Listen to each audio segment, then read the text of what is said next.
Hi everyone, this is APO Sports, and I have to talk about what happened last night across two totally different sports and two totally different people from two totally different places.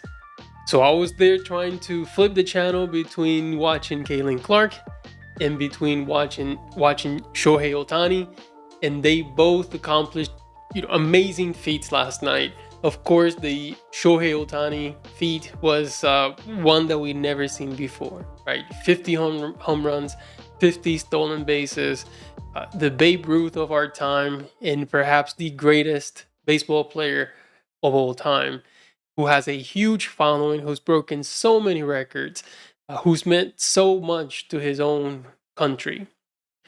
And on the other side, we had Kaylin Clark finishing perhaps one of the most impressive, if not the best, rookie season of all time across all sports. She did it in the WNBA, but really you can compare her rookie season against anyone else's.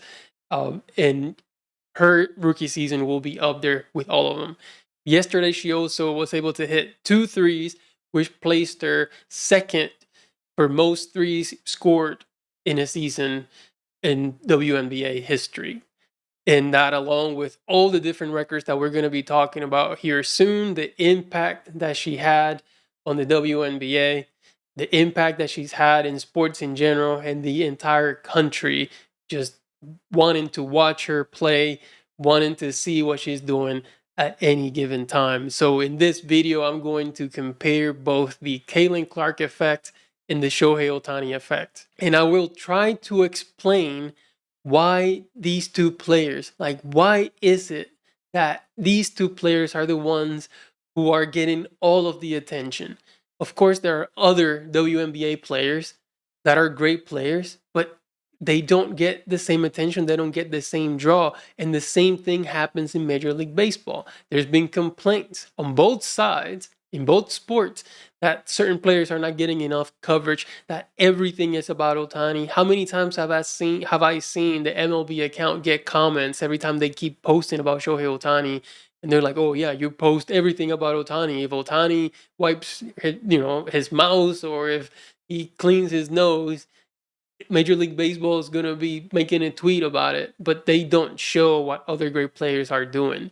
And the same thing in the WNBA has happened, where analysts have been complaining, "Oh, we should have been promoting, we should have been showing more about the other players in the league. This is not about one player. This is not about Kaylin Clark." But everybody's missing the point. So I will try to explain that phenomenon through a small scene from one of my favorite movies, Interstellar. So let's get started with the video with two demonstrations of both the Shohei Ohtani effect and the Kaylin Clark effect. Both Shohei Ohtani and Kaylin Clark were on the road. Ohtani was playing in Miami and Kaylin Clark was playing in Washington, D.C. But I want you to see, because very few athletes get the reaction while they're on the road from the fans as these two players do. So let's check it out. All right, here we go. This is the Shohei Ohtani example. Triple for the cycle, homer for history. On a 1-2, Ohtani sends one in the air, the other way, back it goes, gone! One-of-a-kind player, one-of-a-kind season. Shohei Ohtani starts the 50-50 club. I have goosebumps for this shit.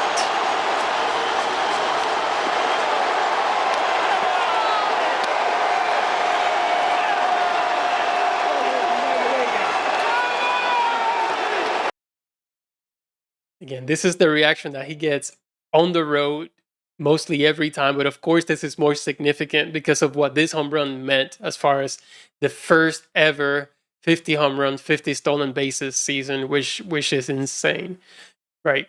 But I want to look at the other example for Kaylin Clark, which is a much less significant play, but nonetheless got a crazy reaction from the fans from Washington, D.C. Here we go. Here's the Kaylin Clark moment and the Kaylin Clark effect. She was positioning herself for a rebound, but she was right there in front. Clark, deep three. Well, she's going to her left, and that gives Indiana a huge 11-0 lead out of the gates. Same. Eric Tebow calling a timeout. Goosebumps, man. Goosebumps. That's how big these athletes are.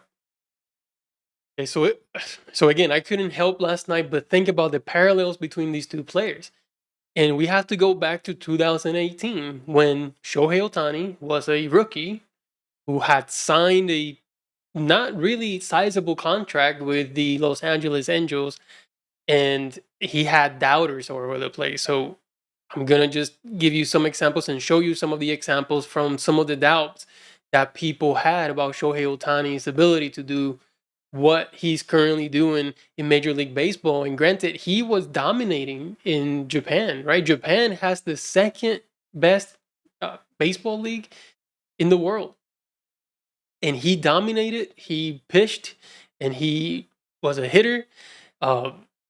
He was killing the league over there in Japan. And then he came over here with pretty high credentials, and people were still choosing to doubt him and to be skeptical about what he's about to do. But I understand them, right? No one had ever done what Shohei Ohtani was trying to do in Major League Baseball. That means be a top tier pitcher and a top tier hitter. So let's see. So here's one example just from the sporting news, and this was back in March 2018. And that was that MLB scouts believe Shohei Ohtani won't be able to hit big league pitching, with a quote saying that he's basically like a high school hitter. Basically like a high school hitter. That was what the MLB scouts believed about Shohei Ohtani.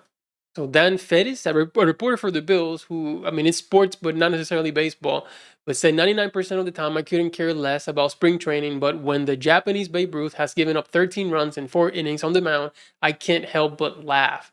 I said it when he signed. Shohei Ohtani has bust written all over him. And here's another one, Bill James online, and he said, you remember how a year ago everybody was all excited about Shohei Ohtani being the next Babe Ruth? That was fun. And these were just small examples. I even remember some other more legitimate media personalities. I remember Jeff Passan, who is a big Major League Baseball, he's the equivalent of Adrian Wojnarowski, or Adrian Woj, I can never say his last name, in the baseball arena, who, fans tend to love. I remember him saying that Shohei Ohtani needed some time in AA or in AAA with hitting because he didn't believe that he would be able to hit big league pitching. And were they all wrong? And then we have the same with Caitlin Clark. And of course, for Caitlin Clark, we had the famous quote by the great Diana Taurasi, where she said to SportsCenter Scott Van Pelt, reality is coming.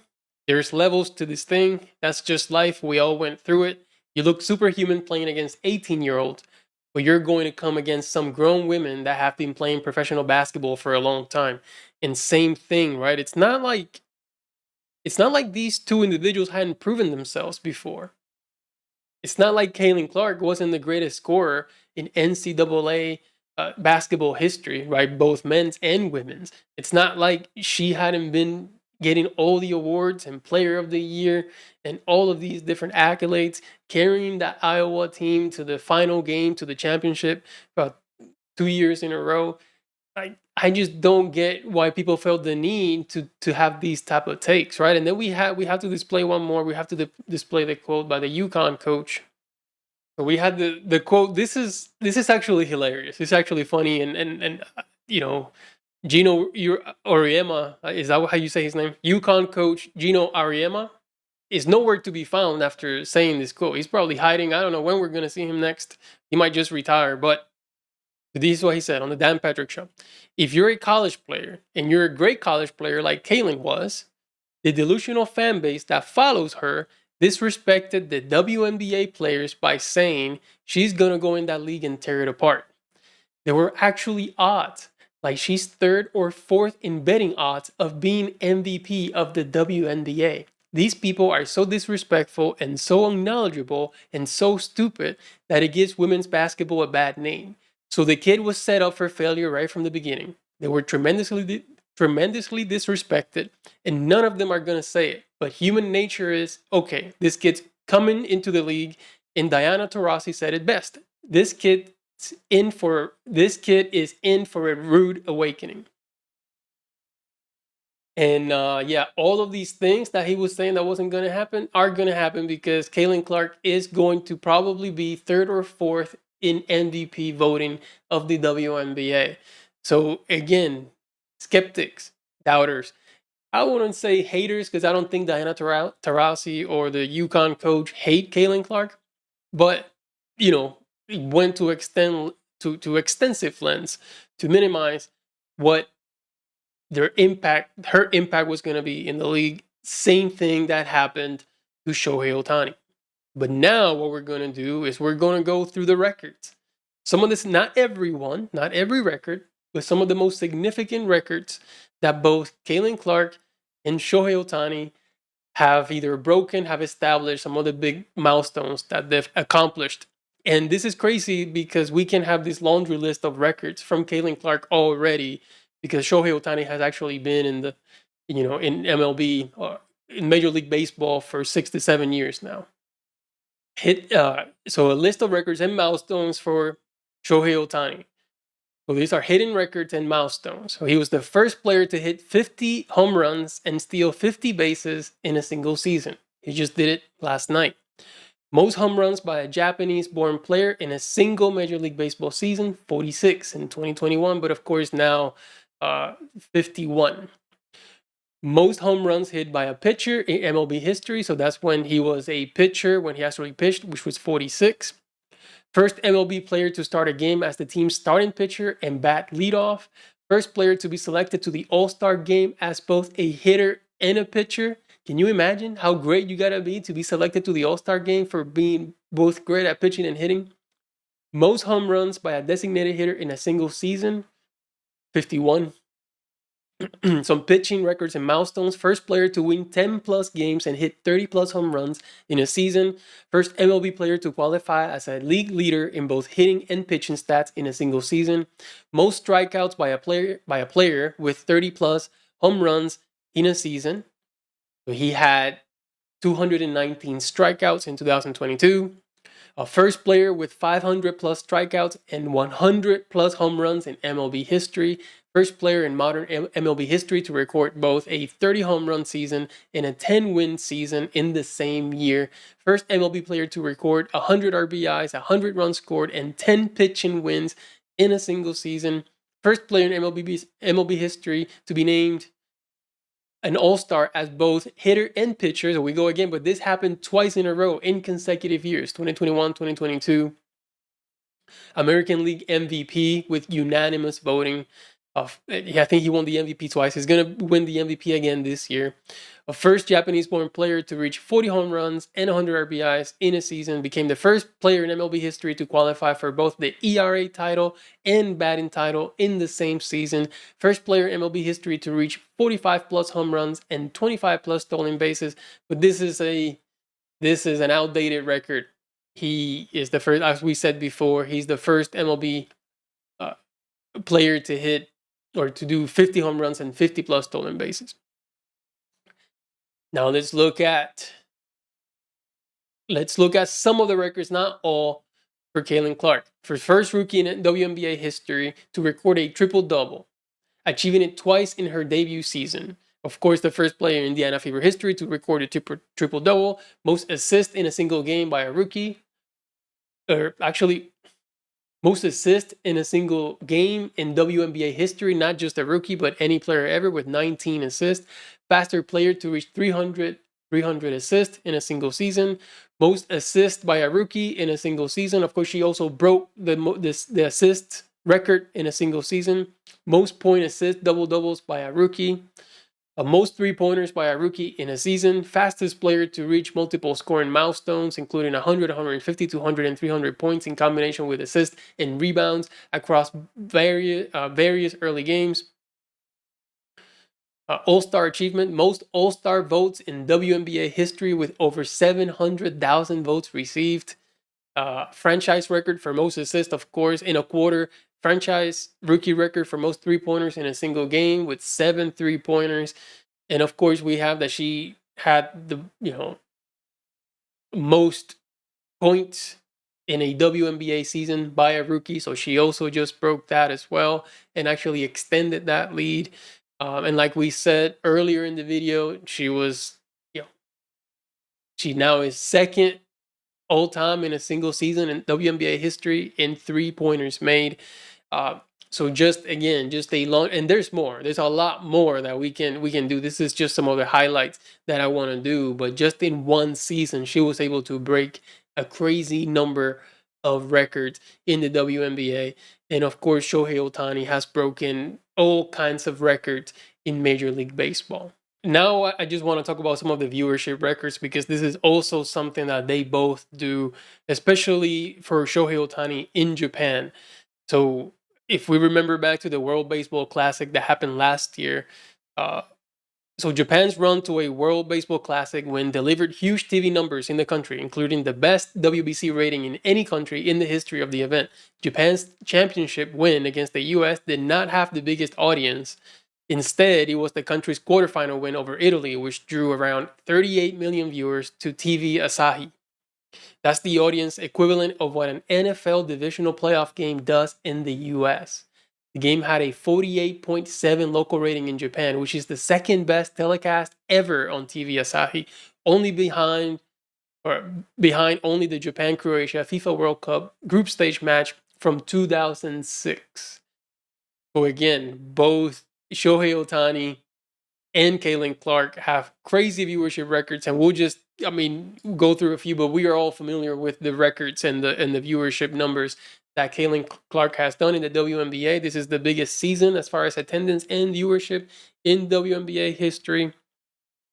Of course, she had the 2024 NCAA Women's Basketball Championship game between Iowa, led by Caitlin Clark, and South Carolina, set a new record for the most watched women's basketball game ever. It averaged 18.7 million viewers and peaked at 24 million.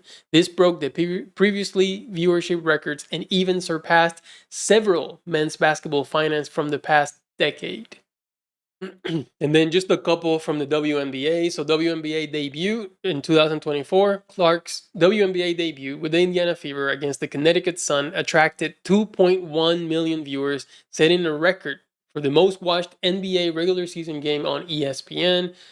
And then the WNBA opening weekend doubleheader, the Fever's game against the New York Liberty during opening weekend became the most watched WNBA on NBC, averaging 1.71 million viewers. And of course, we also know that the WNBA had the most attendance in a season, so that record was also broken. So it's a lethal combination of both viewership, ratings records, and attendance records as well. So the impact of both of them cannot be overstated. And as we said earlier, there are other players in Major League Baseball who are great, who are doing an amazing job, who are also breaking records of their own. You have Aaron Judge, and you have these other players who are making a huge impact, who cannot be denied. But it's Shohei Ohtani who is drawing all of the attention. And the same thing happening in the WNBA. You have AJ Wilson, you have Breanna Stewart, you have Sabrina, you have Nafisa Collier, you have a lot of players who also handle themselves well, who have a unique game, who bring something different to the WNBA, but why is it Caitlin Clark? The same way that before Caitlin Clark, it was Michael Jordan, right? Also, and I'll throw a pop culture in there as well. Why Taylor Swift? Why Bad Bunny? And I want to try to get to understanding that, because it's hard to understand and there's nothing tangible that you can go back to and say, see, now this is why right here, they have a unique game. They Caitlin Clark shoots from the logo. All the logo threes and all these different things. And Shohei Ohtani, look, he pitches and he hits. These are valid, unique things about them, but there has to be something more. And what is that more? Let's watch this clip from Interstellar. All right, here we go. Here's the clip. Here's where Christopher Nolan tries to get after this very thing that we're trying to understand. Love isn't something we invented. It's observable, powerful. It has to mean something. Love has meaning, yes. Social utility, social bonding, child rearing. We love people who have died. Where's the social utility in that? None. Maybe it means something more, something we can't yet understand. Maybe it's some evidence, some artifact of a higher dimension that we can't consciously perceive. I'm drawn across the universe to someone I haven't seen in a decade, who I know is probably dead. Love is the one thing we're capable of perceiving that transcends dimensions of time and space.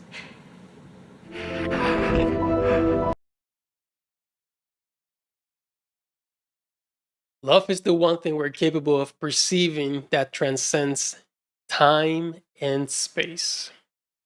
So the difference truly lies on how these athletes make us feel. It really comes to that. And as silly as it sounds, that you can feel free to crucify me in the comments. As silly as it may sound, that it comes to how you feel, that it comes to love, but it is. That's what we're experiencing, right? If you've watched your favorite athlete and you've never gotten goosebumps, then you haven't experienced that. If you've watched your favorite athlete and you haven't cried of excitement for them and their success, then you haven't experienced that. There's a lot of people who are not capable of feeling, of having that emotional intelligence to kind of that transcendence of feel, like the movie says, like Christopher Nolan says, across time and space. That is the difference. But what is that? What is it about those particular individuals? And that's the one thing that we cannot explain. But it is a combination of things. It's not just one thing. It's not just performance on the court, right? It's also how they perform off the court or off the field. Shohei Ohtani is known for being one of the most respectful players in Major League Baseball. He's always, whenever he goes up to the plate, he kind of does the little salute to the umpire, to the catcher, to the pitcher. Always respectful off the field as well.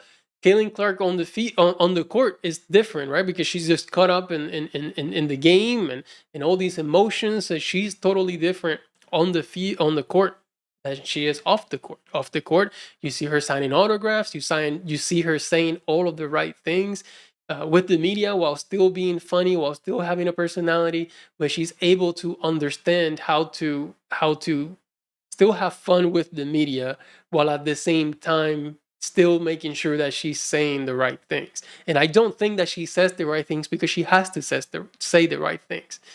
She does because she actually, this is the way that you can tell. I mean, I can tell. Some people may not be able to, but it's not like it's someone programmed to say the right things all the time. No, like this person understands and feels that way. That's why she answers it in that way. So it's just a crazy connection that we're able to establish. And it's, so far away. These people don't even know that we exist as the fans, or that most of us exist.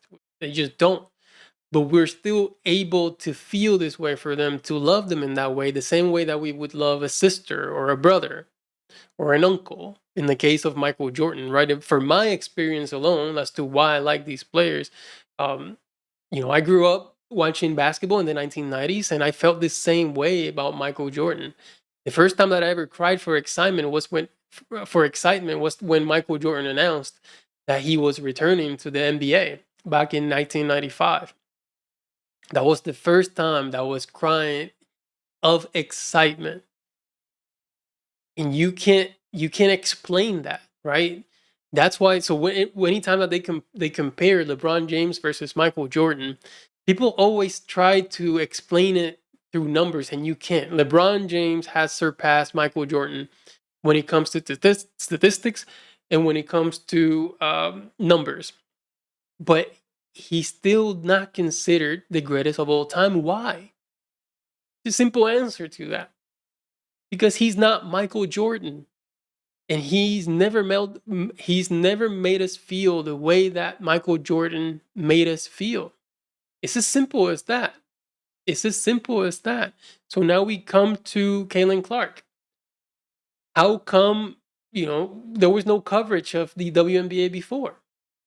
How come there was no interest of the WNBA before? These players are all great. Let's give them coverage. Well, it's again the same answer as LeBron and Jordan. They're not Caitlin Clark.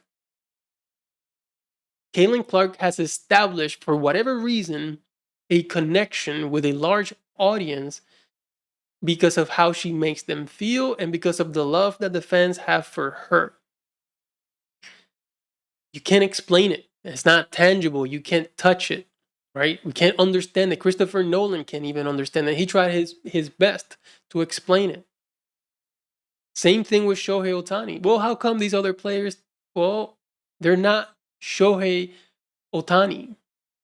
And it's not, people try to simplify it. Oh, it's race. It's because, it's because Caitlin Clark is white. But again, if you look across sports, the players that have had the most attention, that fans have loved and felt for the most, have mostly been black.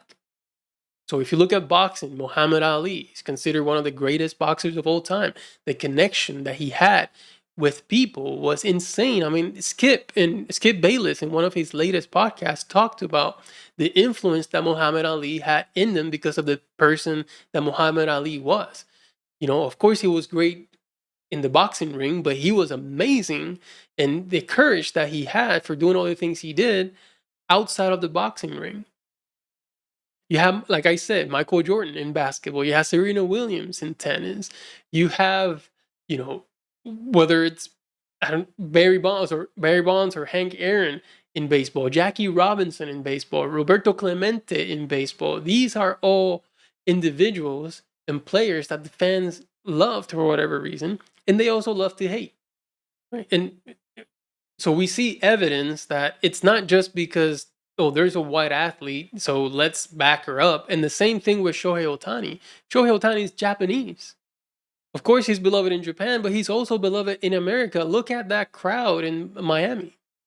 They were all going crazy for him, to celebrate him, to the accomplishments that he just was able to display. It is difficult to explain, but there are just people who come to our lives, whether it's in sports or to planet Earth, who just have who establish a certain connection with people, with fans, so that they are massively loved. Whether it's justified or not, that is just what tends to happen. And then it's hard to explain the hatred that they get, but it's also understandable. Like in my mind, because of how I feel about Caitlin Clark, or how I feel about Shohei Ohtani, or how I feel about Michael Jordan, it's hard to understand why people hate and want to see these people fail. But this is true across humanity. This is just how humanity is across all professions. In your profession, I'm sure, like if someone's getting a lot of promotions, if leadership's always talking about these individuals, that those individuals have a group of haters that want to see them fail. They do. And some of these people are also successful, but they just don't want to see that particular person succeed. That happens everywhere. It happens in your job, it happens in the military, it happens in sports.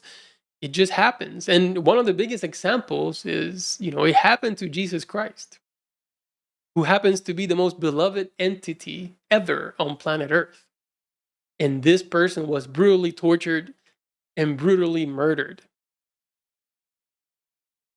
and you try to explain or understand why, it's because it happens.